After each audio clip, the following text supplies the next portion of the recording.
చెప్పండి సార్, త్వరలోనే ఎన్నికలు రాబోతున్నాయి. గడిచిన 5 ఏళ్లలో వైసీపీ పాలన సంబంధించి మీ కామెంట్ ఏంటి?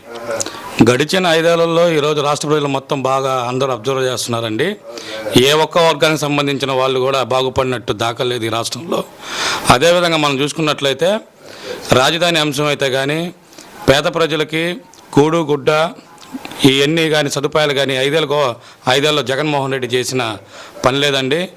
చంద్రబాబు నాయుడు గారు గవర్నమెంట్లో చూసుకున్నట్లయితే అన్న క్యాంటీన్లని పేదవాళ్ళకి ఏదో ఒకటి 5 రూపాయలకి భోజనం దొరికేది. ఈరోజు అన్న క్యాంటీన్లు తీసేసి ఆ భోజనాన్ని కూడా ఈ గవర్నమెంట్ పెట్టడానికి మనసు రాలేదంటే ఇంకా ఏ విధంగా ఈ రాష్ట్రాన్ని డెవలప్ చేస్తారో మనం చూడొచ్చు.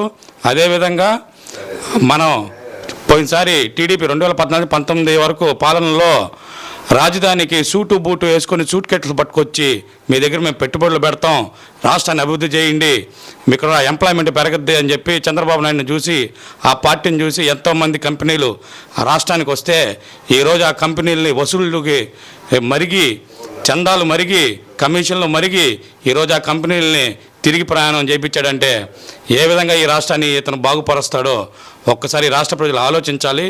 చంద్రబాబు నాయుడు గారు వస్తే రాష్ట్రం మళ్ళీ సుభిక్షంగా తయారవుతుంది. చంద్రబాబు నాయుడు గారికి రాష్ట్రం మీద ఒక మంచి అవగాహన ఉంది.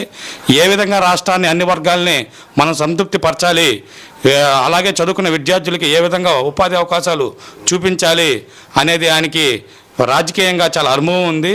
అందుకని ఈ నాశనం అయిపోయిన రాష్ట్రాన్ని మళ్ళీ ఆయన గాడిలో పెట్టాలంటే దానికి చంద్రబాబు నాయుడు గారే మళ్ళీ ముఖ్యమంత్రి కావాలని చెప్పి రాష్ట్ర ప్రజలందరూ ఆశిస్తున్నారు. ఓకేనా?